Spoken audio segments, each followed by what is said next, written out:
Então, boa noite para todo mundo de novo. Sejam bem-vindos. Vamos começar o Sefer Vaikra. O Aharon lembrou a gente semana passada que tinha acabado o Sefer Shemot, né? Depois do estudo. Eu esqueci de falar, mas vamos começar o Sefer Vaikra. E eu vou voltar uma tradução bem do comecinho do estudo, que é a questão de falar de uma coisa um pouco mais geral no começo dos livros, tá? Eu não vou, o Sefer Vaikra meio que todo mundo já... A gente chama de Sefer HaKohanim, né? Também tem esse nome. A Gemara usa esse nome muitas vezes. Pra basicamente dizer que a regra é a gente acabar falando sobre o que os Levim e os Kohanim iam fazer no templo, né? No caso usando o Mishkan aí como base. E uma das coisas que é muito importante dentro do templo são os korbanot, são os sacrifícios, né? Então a gente vai falar de um aspecto importante dos sacrifícios hoje, e o nosso interesse aqui hoje é a gente discutir qual é o aspecto presente que é importante, qual é o aspecto que é importante do sacrifício para o nosso presente, para o nosso presente e nosso futuro agora também, né? E pode parecer estranho, mas a gente vai tentar correlacionar Korbanot, os sacrifícios que eram feitos no templo, com a nossa autoestima. O que tem a ver Korbanot e autoestima, tá? A gente vai falar um pouco dos sacrifícios que são citados nessa primeira paraxá, né? Que a gente fala de sacrifício animal, a gente fala de alguns outros tipos de oferta, vamos dizer assim, né? Então a primeira pergunta que eu tenho é: existe alguma conexão entre você, sua autoestima e os sacrifícios, né? Então, o Sefer Vaikra começa justamente chamando atenção para os sacrifícios, né? Como eu falei no começo, o Vaikra recebe esse nome Sefer Kohanim de Hazal, né? Hazal acaba passando esse nome para o livro, né? Que é um nome, acaba sendo um nome bem importante, porque diz exatamente o que é o livro. É um livro de regras. A gente tem pouca Haggadah, a gente tem pouca história de regras, né? A gente tem pouca história dentro de Vaikra. É muito mais tal coisa tem que ser feita assim, assim, assado. Tal coisa tem que ser feita assim, assim e de outro jeito, né? Então, a gente vai falar especificamente dessa conexão. Então, qual que é a conexão entre autoestima e sacrifício? O que a gente pode aprender hoje com isso sem a necessidade de sacrificar um animal, né?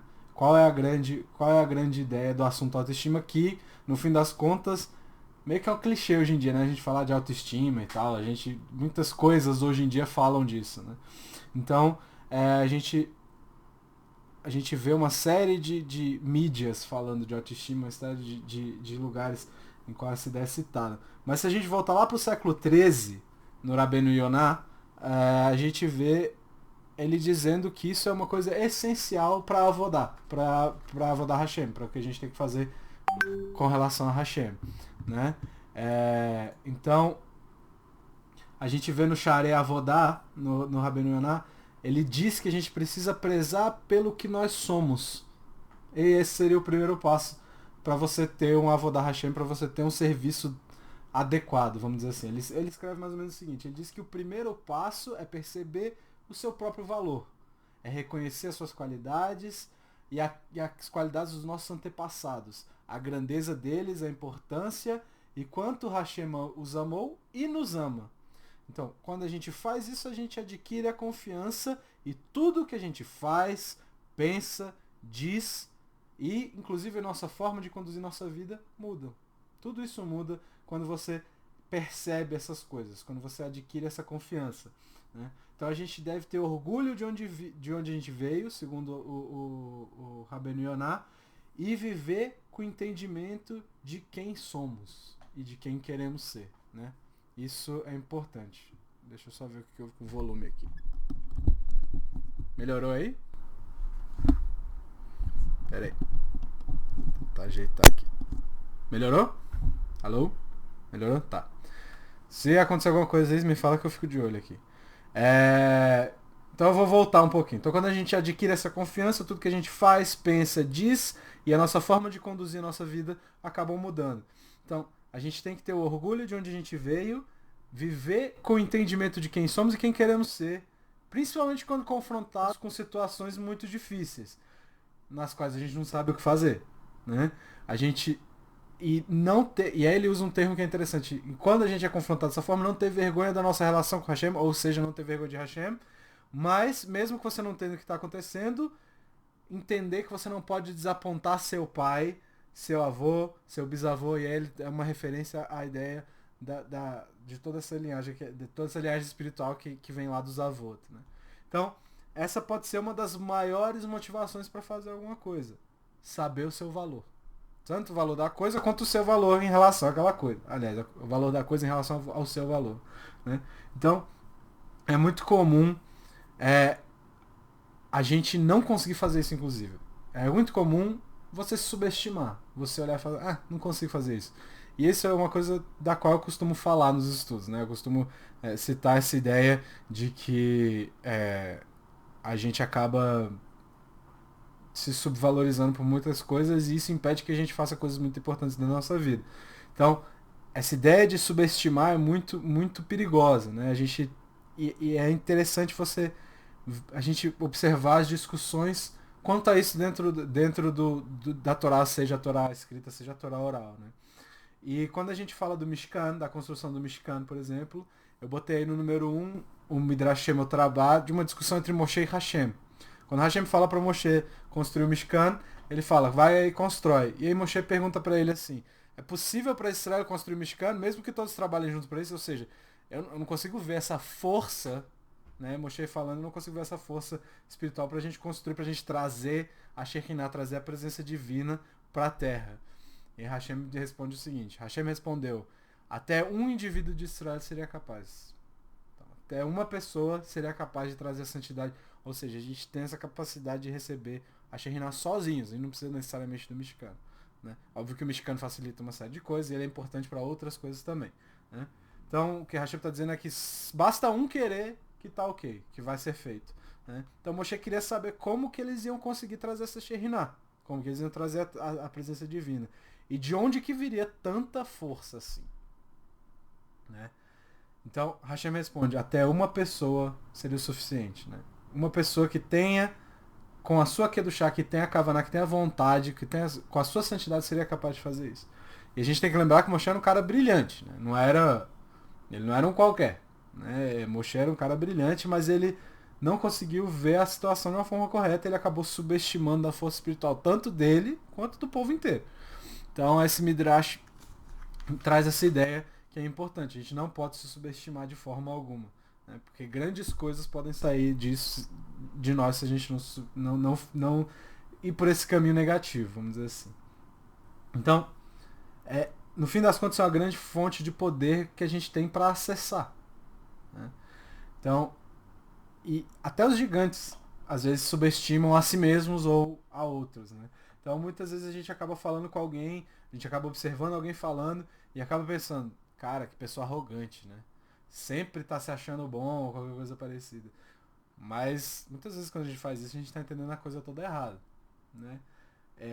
E tem um outro Rabbeinu Yonah também que fala sobre essa fonte da arrogância, né? Que é uma coisa que é muito discutida pela psicologia. Acho que o Lúcio não tá aí, né? Não. Mas, enfim, depois eu pergunto pra ele se uma coisa mais clara nesse aspecto da psicologia, né? Então, por que é que a gente tem a necessidade, diz o Rabbeinu Yonah, de nos sentirmos maiores do que os outros? Por que nós temos a necessidade de que os outros devem me olhar e me admirar? Isso vem de um lugar profundo da mente, por saber que falta algo e tentando preencher o espaço, fazendo com que os outros pensem bem de mim. Mesmo que eu descreva todas as minhas conquistas para criar essa grande imagem aos outros olhos, eu não percebo de onde isso vem. Ou seja, eu não sei por que eu estou fazendo isso. E por termos uma Neshama como a essência de quem somos, sentimos quando estamos em uma situação que não deveríamos estar. E sentimos esse vazio interno que nos causa dor, que causa angústia. Uma forma de preencher esse vazio é fazer com que os outros pensem muito mais de mim do que eu sou, já que eu posso começar a acreditar em mim mesmo dessa forma e me sentir melhor. Então ele tá falando, de onde é que vem essa ideia da arrogância? Vem da simples noção de que sua alma sabe que tem alguma coisa faltando. Então, por sua alma saber que tem alguma coisa faltando, acaba que você não... Você tem essa necessidade, uma necessidade que vem de um lugar que você não sabe onde é que é, de se levantar de alguma forma. Então, se a gente entender o nosso próprio valor, se isso é o primeiro passo para ser dado na Avodah Hashem, aí a gente vê que a gente pode acabar se subestimando e subestimando os outros, assim como entender errado certas situações como arrogância, e a arrogância é uma coisa negativa nesse sentido, às vezes a arrogância é uma mera insegurança, não é simplesmente uma pessoa que tem motivo para ser arrogante, vamos dizer assim, se é que existe essa ideia. Mas às vezes a arrogância é a insegurança da pessoa, e é isso que o Rabbeinu Yonah tá falando, né? O que a gente vê nesse mundo é o seguinte, a verdadeira autoestima, ela tem um aspecto importante conectado a ela também. A verdadeira autoestima vem de mão dada com a humildade. Vem com força, vamos dizer assim. Se a humildade for real, a autoestima também vai ser real. E quem que são as 3 pessoas mais humildes que a gente conhece, vamos dizer assim? No número 2 eu botei a Gemara em Hulin, que descreve um pouco isso. As 3 pessoas, as 4 na verdade, as 4 pessoas mais humildes na verdade são as 4 pessoas que receberam a maior grandeza, vamos dizer assim. Hashem nomeia essas pessoas. Vamos lá, número 2. Hakadosh Baruch Hu, santo bendito seja, disse ao povo judeu, eu desejo que vocês, desde que eu concedo a grandeza a vocês, sejam humildes diante de mim. Ou seja, para que vocês recebam a grandeza, vocês precisam ser humildes. Conferi a grandeza a Avraham, e mesmo assim disse diante de mim, eu sou pó e cinza. A Moshe e a Haron, e ainda assim disseram, quem somos nós? E a David Hamelech, né? E mesmo assim ele disse, sou como um verme e não como um homem. Então as 3 pessoas mais, as 4 no caso, Moshe e Haron são 2 pessoas diferentes, as 4 pessoas mais humildes também foram as que receberam uma grandeza especial de Hashem, né? E assim, tem uma história interessante da Yeshiva de Novardok, que era uma yeshiva na Lituânia, e era uma yeshiva de Mussar, né? Então, e eles eram muito... As lições lá eram muito fortes, né? Então, vou dar um exemplo, no sentido de que existe uma meditação deles que eles repetiam uma frase. Uma meditação quanto à humildade, né? Que é a expressão eu não sou nada, né? Então eles repetiam a expressão eu não sou nada de uma forma meditativa, como se fosse um mantra. E aí um rapaz novo chegou na Yeshiva e ele se deu de cara com uma aula de Mussar e ele viu todo mundo fazendo isso. E ele ficou na porta fazendo igual, né? O primeiro dia dele lá, ele não sabia exatamente o que fazer. Ele ficou lá, eu não sou nada, eu não sou nada. E aí passou um rapaz no corredor, olhou pra ele e falou, você é novo aqui, né? Ele falou, sou. Aí quando é que você chegou? Cheguei hoje. E você chegou hoje e você já acha que não é nada? Então, calma lá, ainda tem muito para chegar nisso. Então, essa ideia é isso. Você tem que, aos poucos, né? A gente sempre fala de autoconstrução. Uma coisa de cada vez. Esse eu não sou nada tem que ser verdadeiro para trazer a grandeza junto, né? Então, as 4 pessoas mais humildes, Moshe, Avraham, Aharon e David, né? Essas 4 pessoas eram muito dóceis, né? Não brigavam com ninguém, não geraram nenhum problema, né? Não tentaram revolucionar nada do mundo. Não, pera aí, né? Não é bem assim. Muito pelo contrário, né? Os 4 foram grandes líderes, né? Avraham, que a gente fala que é a incorporação de Hesed, a incorporação da bondade, teve que lutar em guerras, né? E é engraçado que o Narmandes, quando vai falar de Avraham, ele fala que... ele faz um comentário quando ele vai falar de Avraham durante a guerra, ele diz que ele era como um guerreiro poderoso com coração de leão. Então, ou seja, ele, assim como ele podia abrir a porta da tenda dele para te receber, ele pegava a espada e te matava também. Então, se tivesse numa guerra. Então, assim, a gente tem que entender esses aspectos importantes. Avraham era Hesed. Mas Avraham, quando precisava, ele também era um guerreiro e tanto, né? Moshe e Aharon foram lá na cara do homem mais poderoso do mundo na época, no faraó, e falaram assim, ó, a gente vai ameaçar você aqui de boa, então solta nosso povo. Então, assim, são situações que não são pessoas com muita humildade, mas que vão lá e resolvem o problema, né? Foram os conduites, os condutores da destruição do Egito, os dois também, né? Então eles libertaram o povo e lideraram o povo durante o deserto. Então, 3 grandes líderes aí. E Davi também não fica atrás, né? Davi talvez tenha sido o maior guerreiro da história do povo, ou o segundo, sei lá, se for Shimshon, talvez Sansão primeiro, não sei. Mas talvez o maior guerreiro da história do povo e um outro também um grande líder. Então a gente está falando de 4 pessoas que têm grandes aspectos de humildade, mas que são líderes e agem da forma certa na hora que tem que agir. Então essa verdadeira humildade traz consigo a habilidade de ter uma autoestima um pouco diferente. Então tem uma grande ligação entre humildade e autoestima. Então, o que é aquela ideia? Eu não tenho que provar nada pra ninguém. Não me importa o que eles pensam de mim. Né? Moshe demorou um pouco para aprender isso. Ele fala, mas o que o faraó vai dizer? Hashem fala, não importa o que o faraó vai dizer. Importa que você vai lá fazer a coisa certa. Então Moshe aprende isso. Não importa o que vão dizer de mim. Eu tenho que fazer as coisas. Né? Então, se falta de confiança, se falta confiança e a gente sempre está preocupado com o que os outros pensam, ao ponto de paralisar a gente, né? Às vezes é um problema isso. Mas a humildade faz a gente acessar essa força da autoconfiança para a gente ser humano de verdade, né? Capaz de superar sempre, crescer sempre como esses 4 foram capazes de fazer. E, como eu falo, humildade não é uma coisa de você se colocar para baixo, e sim você ocupar o seu espaço. Às vezes seu espaço é um espaço de liderança, às vezes seu espaço é um espaço de seguidor. Isso vai depender da situação. Às vezes na sua casa você é um líder, às vezes na comunidade você é um líder. Né? Então, quando a gente fala de autoconfiança, é fácil pensar no aspecto secular aí da coisa, né? Livro de autoajuda. Infelizmente a gente... Eu tava, enquanto as coisas estavam abertas, eu passei no Iguatemi para comprar café e eu acabei vendo que a cultura não existe mais, a livraria Cultura não existe mais no Iguatemi, né, aqui de Brasília. Então, livros estão ficando cada vez mais raros nas livrarias, vamos dizer assim. Mas se a livraria Cultura estivesse lá ainda, a gente ia ver uma seção razoavelmente grande de autoajuda, né, que é o que vende hoje. Então, quando a gente fala nesse aspecto secular da autoconfiança, a gente fala muito de autoajuda. Aqui no Brasil tem esse fenômeno dos coaches, né? Que eu não vou entrar nesse aspecto também, mas enfim.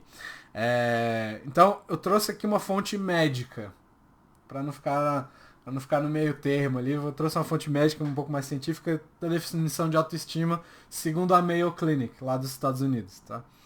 Eles dizem mais ou menos assim, que a definição de autoestima é a sua opinião sobre si mesmo. Como você entende as suas habilidades e os seus limites.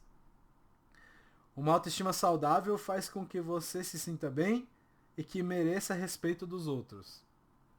Isso aí não é muito judeu, essa ideia de achar que você merece respeito dos outros. Mas enfim, a gente tá falando do aspecto secular. Mas a baixa autoestima faz com que você não valorize suas opiniões e faz com que se preocupe constantemente com a opinião dos outros. Quando a autoestima está baseada na realidade, é saudável e é difícil você ter demais.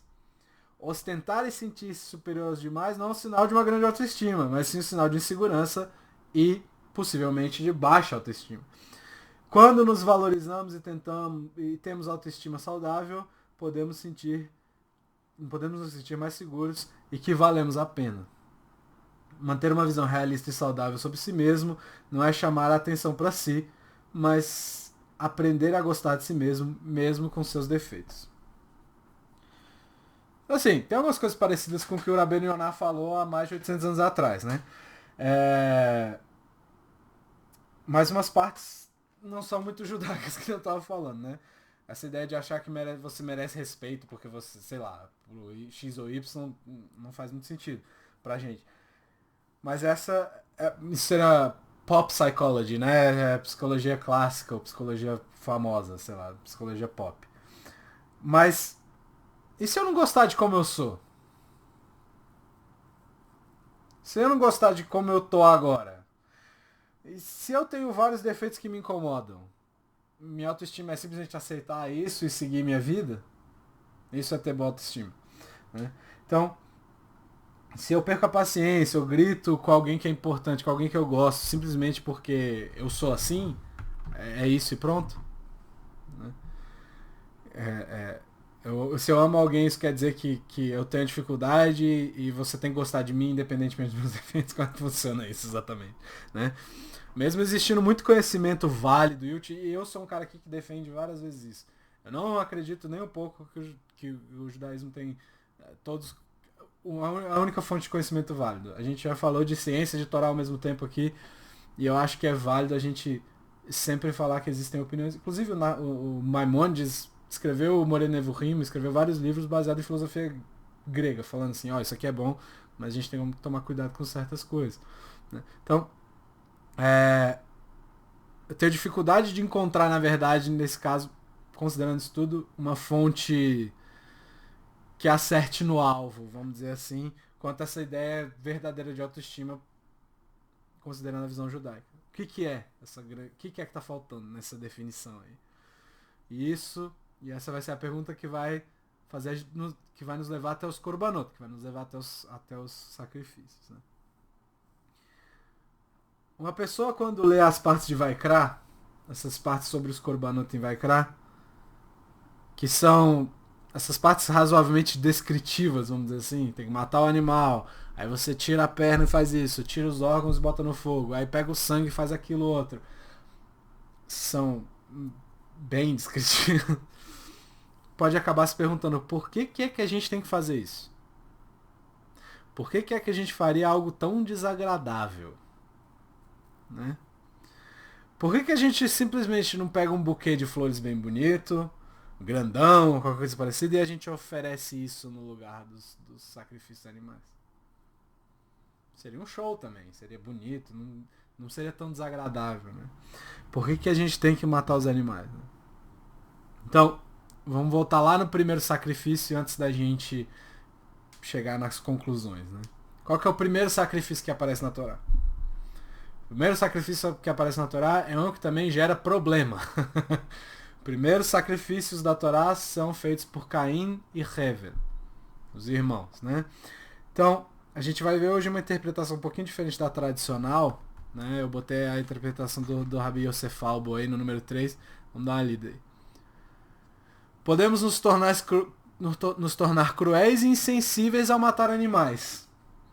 Além disso, consumir muita carne tem o potencial de confundir e ocultar a alma, diminuindo sua sensibilidade espiritual. Já começa deixando bem claro que tem coisas problemáticas nessa história toda. Inclusive, Hazal costuma dizer que se você não estuda a Torá, não é bom nem se meter com carne. Não coma muita carne se você não estuda a Torá, porque existe uma correlação aí que o Yetzer Hara entra pela boca. Tem toda uma discussão aí quanto a isso. Então, assim, tomar um certo cuidado. Shabat é ok, tá? Pode comer carne Shabat. Inclusive, é recomendado. Ele continua dizendo assim, no episódio de Cain e Hevel, podemos perceber duas visões diferentes de mundo. O primeiro, Caim, faz uma oferta ao Criador do Universo, mas ele não deseja levar animais, mas sim produtos do solo, já que para ele a vida de um animal e a humana são quase iguais. Sendo a única diferença entre elas a habilidade do ser humano de se comunicar, usar a ferramenta e trabalhar o solo, sendo assim mais produtivo. Mas seu irmão pensava de outra forma. Humanos e animais são muito diferentes. Então seria apropriado oferecê-los como korbanot, como sacrifícios para o Criador. E a gente sabe o que aconteceu, né? Hashem aceita o sacrifício de Hevel e rejeita o sacrifício de Caim. Se a gente for considerar isso que o Rabi Albo falou, a gente fica numa dúvida aqui. Se a gente for considerar isso, quem que seria o indivíduo com mais compaixão nessa história? Seria Caim. Ele não quer sujeitar o animal a isso, então ele teria mais compaixão. Mas Hevel mata o animal, oferece, e que nem eu falei, a gente sabe o que acontece. O que é aceito é o de Hevel. Né? E é interessante que o Rabi Albo eu não botei para não ficar muito grande, mas o Rabi Albo chega à conclusão de que não foi porque Caim ofereceu coisas piores, ou não ofereceu o melhor da colheita dele, que Hashem negou a oferta de Caim, certo? Mas sim pelo entendimento errado dele, segundo essa interpretação aí. Pela visão errada de mundo, no caso. Por causa da intenção da Kavaná que ele tinha, que era errado. Então, e essa é a ideia do Rabi Yosef Albo. Então, o erro de Caim não foi uma oferta inferior do ponto de vista de que, vou levar o que sobrou. Né? Mas por ele ter se igualado aos animais. Tá? Então, aquilo que pareceu torná-lo mais gentil, mais compassivo, acabou levando Caim a matar o irmão. O que não tem nem um pouco de compaixão envolvida nessa história. Podemos concordar com essa parte, né? Então, isso é uma coisa que a gente vê o tempo todo hoje em dia, inclusive. Isso é uma coisa normal no discurso hoje em dia, principalmente em alguns grupos. Né? Quando a gente fala da elevação da vida animal, no caso, né? Porque a gente se importa com o sofrimento animal. É difícil dizer que não. Inclusive, isso é citado na Torá. Problema da vida animal, vamos dizer assim. Só que o problema é um só aqui, na verdade. O problema é igualar as coisas. Quando você está igualando essas coisas, quando Caim iguala os dois, ele não está elevando os animais. Ele está rebaixando o ser humano. Certo? E essa é a interpretação do Rabi Albo. E quando ele rebaixa o ser humano, ele está rebaixando a santidade da vida do ser humano. Mas a gente é melhor que o ser humano? A gente é melhor que os outros animais? A ideia é que, se a Torá fala, Betselmo, o homem foi criado à imagem e semelhança de Hashem. Os animais não. Então tem uma coisa a mais aí sendo rebaixado. Né? Então Caim foi rejeitado por ter diminuído a santidade da vida humana. Né? Então eu vou dividir umas frases aqui com vocês, eu botei no número 4. São frases um pouquinho complicadas. Eu quero que todo mundo pense muito bem no que foi dito aqui. E eu quero deixar bem claro que tem coisas certas aí no meio. Não é tudo que é certo, tem alguns problemas bem grandes, mas tem algumas coisas certas que a gente tem que considerar aí também. Número 4. A primeira frase é da Ingrid Newkirk. A Ingrid Newkirk, ela é a fundadora do PETA. PETA é aquela organização que defende os animais. É People for Ethical Treatment of Animals. Pessoas pelo tratamento ético dos animais. Né? Ela diz o seguinte: hoje em dia, mesmo com os nossos jornais recheados de histórias sobre a sofisticação da comunicação no mundo animal, ninguém duvida que os outros animais, nós sendo apenas um tipo, vivenciam amor materno, dor, alegria, solidão, medo. Mesmo assim, consideramos todos esses sentimentos como pouco importantes. O que é responsável por essa linha insuperável? Eu tirei um pedaço do texto porque ia ficar muito longo, mas ela fala assim, por que a gente divide essas coisas desse jeito? Né? Por que é que o humano fica de um lado e o animal do outro? Seria a capacidade de razão ou do discurso do ser humano, no caso? Mas um cavalo adulto ou um cão tem a racionalidade ou se comunica de uma forma melhor do que uma criança de um dia ou até um mês. A questão não é se eles raciocinam ou falam, mas se sofrem.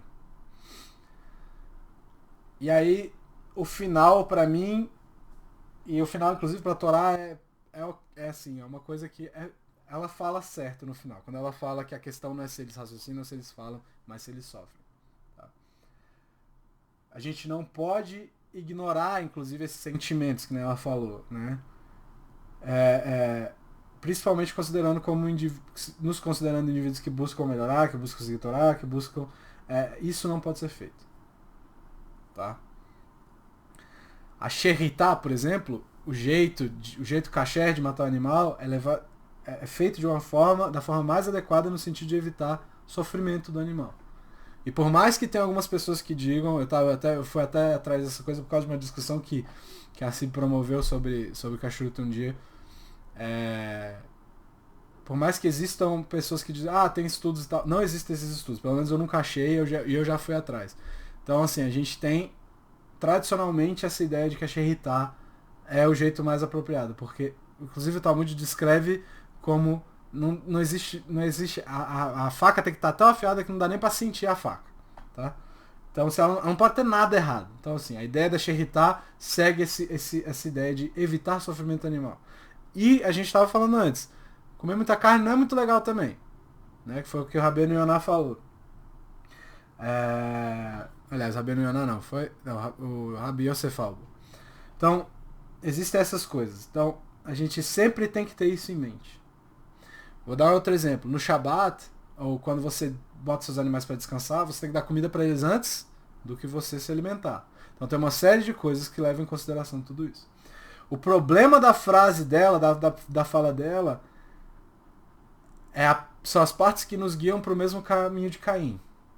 Vou dar um exemplo. Quando ela fala assim, nós sendo apenas um tipo, ou seja, a gente é igual a todos os outros animais.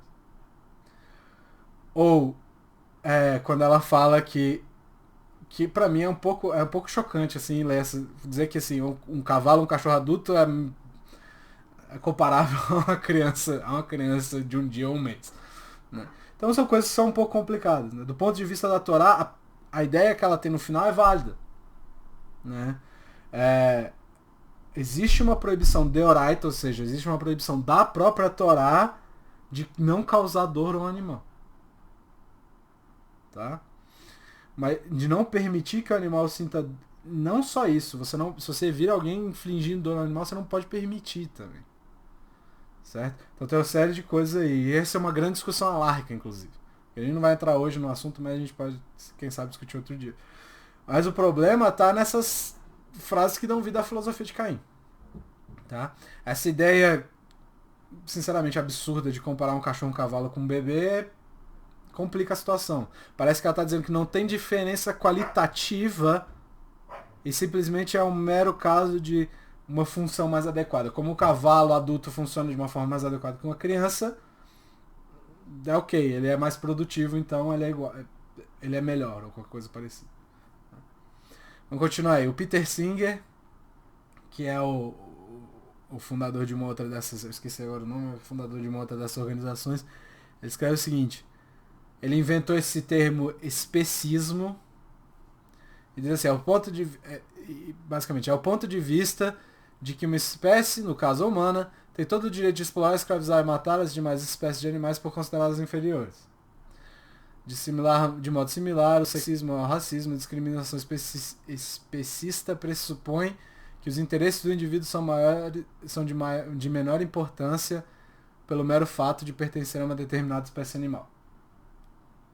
Então a gente tem uma coisa em comum forte entre essas duas ideias. Qual é a diferença? Qual é a diferença entre o ser humano e um outro animal? Essa aqui é a pergunta. Não tem uma diferença qualitativa entre os dois. Essa é a premissa dos dois pensadores modernos, vamos dizer assim. E a gente começou falando da ideia do Rabbeinu Yonah, né? Da ideia do Eretz Atzmo, né? Da ideia de entender o seu valor, de quem sou eu, né? E o que a gente pode alcançar e o que a gente pode ser, o que a gente pode almejar, né? Então, se a gente for olhar e escolher um verso na Torá para dizer assim, esse aqui é o verso, esse aqui é o principal, o que a gente escolhe? E essa pergunta é famosa, porque a gente vai ver que algumas coisas que dizem, foi tal coisa que inventou, foi tal coisa que criou essa ideia. A gente vai ver que não. Isso vem do judaísmo, por exemplo. Midrash, número 5, Bereshit Rabbah. Rabi Akiva disse, o maior princípio da Torá é amarás o próximo como a ti mesmo. Mas aí vem o Ben Azai e fala assim, peraí, não é isso aí não. Ele diz assim, essas são as gerações de Adão. Este é o maior princípio da Torá. Peraí. Por que essas são as gerações de Adão é o maior princípio da Torá? Qual que é a lógica disso? O que o Ben Azai está explicando aqui? O Dato dizer que nem acaba comentando o seguinte. O que está sendo dito na Torá, esse é o registro da humanidade. O homem foi criado Betzelem Elohim.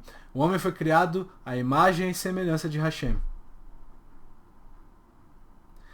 Esse é o princípio mais importante na filosofia judaica. Inclusive, esse princípio gera o do Rabi Akiva. Porque se eu fui criado à minha semelhança, você foi criado à minha semelhança, eu tenho obrigação de te amar como eu me amo. Porque a gente veio de uma mesma fonte.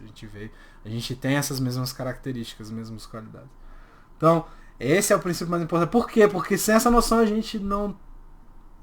Sem essa noção de que a gente foi criado Betzelem Elohim, que a gente foi criado de imagem e semelhança, a gente não tem como entender o que tem dentro de nós. A gente não tem como perceber que a gente tem essa Neshama, que é infinita, essa alma que é infinita, que ela é radiante e que define quem a gente é.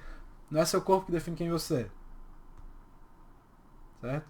Então, a essência do ser humano é ignorada se a gente ignorar esse ponto. Então, realmente, fica difícil... Se você ignora isso, fica difícil dizer se tem alguma diferença entre a galinha e seu irmão. Até porque geneticamente é bem parecido. Depois dá uma olhada nisso. Então, quando a gente vê comparações entre... E isso é uma coisa da Ingrid Newkirk, que ela diz que morreram 6 milhões de judeus no Holocausto, e a quantidade de... E morrem 6 bilhões de galinhas por ano, e todo ano acontece um Holocausto. É uma coisa bem absurda, porque você não está percebendo a diferença. E a gente percebe, pelo menos espero que a gente perceba. Então, a gente pode dizer que isso é absurdamente errado porque a gente segue a ideia do Ben Azai. A gente percebe que o ser humano tem uma diferença. E não é só a comunicação. Você pode até não saber explicar o que é, mas existe uma diferença. Né? Então, os seres humanos são qualitativamente diferentes dos demais animais. Tá? E aparentemente esse é o erro de Caim há milhares de anos atrás. E continua sendo erro de algumas mentes sofisticadas nos tempos modernos. E a Torá parece ir contra isso de alguma forma. E isso faz com que a gente vote nos korbanot. Né? O que exatamente a gente está fazendo nos korbanot? Qual é a função? Para que serve? Para dizer que a gente é melhor que os animais? O Rabbi Shimshon Rafael Hirsch, ele questiona a origem da palavra korban. De onde é que vem a palavra korban? A palavra korban recebe uma série de traduções ruins. Eu inclusive usei algumas delas hoje. Sacrifício, oferta, né? E sacrifício tem a noção de você estar desistindo de alguma coisa, né? De você estar entregando alguma coisa. E isso não tem nada a ver com korban.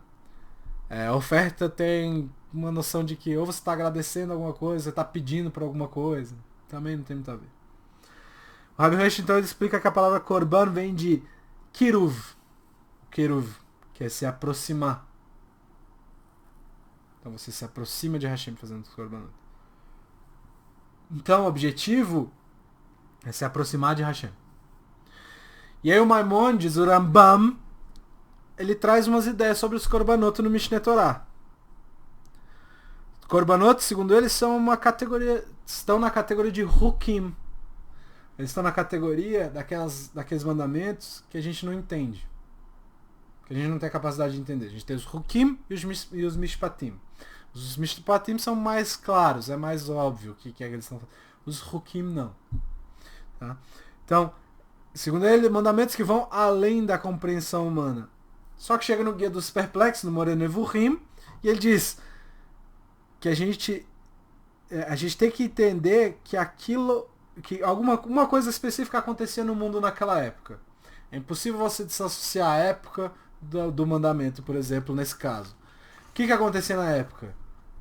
Era uma época de paganismo, era uma época de idolatria, em que as pessoas sacrificavam os próprios filhos, as filhas, às vezes até si mesmo. Né? E o povo judeu estava inserido naquele mundo. E ele acaba explicando que quando alguém está imerso numa sociedade, numa cultura, não é saudável você simplesmente arrancar a pessoa daqui. E por causa disso, ele, por exemplo, ele compara isso à chegada de um profeta dizendo assim, para ele na época, né? Fala assim, agora não tem mais nada, nenhuma das mitzvot agora são ações, agora é tudo na sua cabeça. Você vai pensar que você está fazendo e você fez já e já está valendo. E hoje a gente teria dificuldade de seguir dessa forma. Ou seja, não pode ser, as coisas não podem ser feitas de uma vez. Né? Você fala assim, comer matzá agora é só na tua cabeça. Como é que você vai fazer isso? Eu falo assim, tô comendo matzá. Difícil, né? Então, não ia ter mais matzá, não ia ter mais jejum, não ia ter mais jejum, né? A gente até é mais difícil, mas enfim. Tinha várias coisas que a gente gosta de fazer que ia mudar. Então, seria impossível fazer isso, é muito diferente, seria impossível fazer isso de uma vez. Então, para fazer uma transição, uma época de transição, Hashem permite um serviço semelhante, mas direcionado para Hashem errado, mas isso não é para só um Deus. A última coisa que o Rambam fala nessa história é que Hashem estava apagando, tentando assim apagar a memória da idolatria, ao mesmo tempo de que ele estava instituindo o pilar principal do judaísmo, que é o credo num Deus só, né? Que Hashem está no controle de tudo. E essas são as opiniões do Maimonides, do Rambam. Mas aí vem o Ramban, o Nachmanides, eu vou dar uma olhada aqui para tá na discussão dele sobre Vaikra no Pasuk 9 do primeiro capítulo, tá? Ele diz o seguinte: primeiro que ele não começa e assim, ele costuma ser muito respeitoso com Maimonides. Mas ele começa com a frase dizendo o seguinte, assim: o Rabi disse no Moreh Nevuchim, e ele explica essa opinião que a gente acabou de falar. Mas ele diz assim: mas veja, essas palavras são tolas. Ele é bem forte. Essas palavras são tolas. Para dizer que isso é para resolver um problema da época, né? Porque isso não pode ser feito dessa forma. E aí, ele não só não gosta, ele fala assim: como que você pode dizer que uma instituição tão importante quanto os Korbanot são simplesmente para fazer o povo esquecer do Avodah Zarah ou para ter uma experiência um pouco diferente? Você não pode falar isso. Então, o primeiro Korban, e ele cita, o primeiro Korban quem fez foi Caim e Hevel. Cadê a idolatria deles? Eles fizeram para se afastar da idolatria? Não tinha idolatria naquele contexto. Eles vieram direto de Adão e Chava. Cadê a idolatria no contexto? Depois, Noah. Noah também fez um korban antes do episódio do vinho lá, né? Quando ele saiu da arca. Cadê a idolatria? Só tinham eles. Então a gente tem um problema aqui, né? E tem mais. E Bilam. Bilam também não estava... o que ele estava fazendo? Ele estava se afastando da idolatria? Quando ele oferece, ele prepara lá 7 altares com o Balak. O que ele está fazendo? Ele está pedindo alguma coisa de Hashem. Está tentando se aproximar de Hashem, né? Então, na verdade, ele fala que claramente os Korbanot fazem alguma outra coisa, não são só para isso. E na verdade, segundo ele, realmente a gente não tem a capacidade de entender a lógica dos Korbanot de uma forma completa. Porque eles são Hukim, não deixam de ser Hukim. Afinal, eles são Hukim, né? Então a gente... O que a gente pode fazer agora? Ele fala, a gente pode entender um dos benefícios. Qual que é? O que acontece quando a gente erra? Quando a gente erra, a gente pode fazer isso de 3 formas, ou às vezes faz isso dessas 3 formas. A gente faz isso com a mente, a gente faz isso com a fala, e a gente faz isso com as nossas ações. E quando a gente erra feio, o que acontece? Quando a gente erra feio, a gente tem que se perguntar, por que a gente merece continuar aqui? Pergunta, né? E aí ele faz uma pergunta que é muito mais complicada. O que a gente fez para merecer estar aqui? Né? Então a resposta para isso é meio assim, né? É uma das respostas mais chatas do judaísmo. A gente merece estar aqui por causa da misericórdia e da bondade de Hashem, né? Mas se a gente não segue um caminho que foi determinado por ele, a gente sabe que isso existe e não segue, e a gente está dizendo não pro presente da vida, por exemplo, que é isso que a gente faz quando a gente não segue as ordens de Hashem, segundo o Narmandes, o que é que a gente faz daí? E aí ele fala, Hashem não quer que a gente sacrifique a nós mesmos e nem nossos filhos, nem nossos amigos, nem nossa mulher, nem nosso marido, qualquer coisa parecida. E aí, o que a gente faz nessa situação? E aí ele vai dizer que, além disso, isso tem que servir para uma forma de conexão. Então a gente leva o sacrifício animal para que a gente se conecte com Hashem e para que a gente entenda o que a gente fez. Pra você olhar para o animal. O ritual é muito claro. Você tem que olhar na cara do animal, botar sua mão na cabeça, ou seja, você tem que entender que aquele animal está morrendo por você. E o Rambam meio que fala, eu agi como um animal, sendo que eu fui ordenado a fazer outra coisa. Então quem merecia morrer era eu. Não esse bicho. Mas por causa da misericórdia de Hashem, eu vou morrer, o bicho vai morrer e eu não. Então, o recado ali deveria ficar claro, né? Eu preciso fazer mais. Eu preciso ser melhor. Eu preciso agir como humano e não como um animal. Então essa é a resposta do Ramban, do Narmandes. E ela é dura, mas ela também responde uma das nossas perguntas do começo. Né? Por que a gente mata o animal e por que tem que ser de uma forma tão descritiva e desagradável, vamos dizer assim. E é justamente por ser desagradável que a gente faz. Para deixar claro o que está acontecendo. A gravidade da situação. Né? O animal, ele é mais parecido com a gente. Ele não é igual a gente, mas ele é mais parecido com a gente. A gente tem a gente tem a possibilidade de conectar com aquilo e observar aquilo e falar assim, cara, imagina se fosse comigo. Né? Então, por que dos detalhes agradáveis? Porque é desagradável. É pra ser desagradável. Não é pra você ficar matando. Ah, fiz uma coisa errada, leva um bicho. Não. É pra você fazer uma coisa errada, perceber o erro e ver o que acontece quando o erro é cometido. Assim, nunca mais fazer isso para não ter que submeter um outro animal a esse tipo de coisa. Né? Esse é o ponto. Só que tem um problema com essa resposta do Narmandes. Né? Tem um problema nessa resposta aqui. É porque a gente tem outro tipo de sacrifício. Não são só animal. E os outros? O sacrifício de elevação. Esse seria o sacrifício de pecado, né? Que a gente chama. E o sacrifício de elevação. E o sacrifício de agradecimento. Como é que funciona? E as outras ofertas? O que a gente faz com elas? O que tem de especial? E como é que o Maimonides responderia essa pergunta? Responderia essa afronta do Narmandes? Como é que seria essa discussão? Não existiu, mas como é que seria? E eu botei aí o Orgedalia sobre os Korbanot e ele responde. Ele tem uma interpretação do Maimonides que é diferente. Número 6. A qual idolatria o Rambam se refere? Ele fala sobre aquilo que tem a capacidade de ficar entre nós, nossos objetivos e Hakadosh Baruch Hu, e Deus.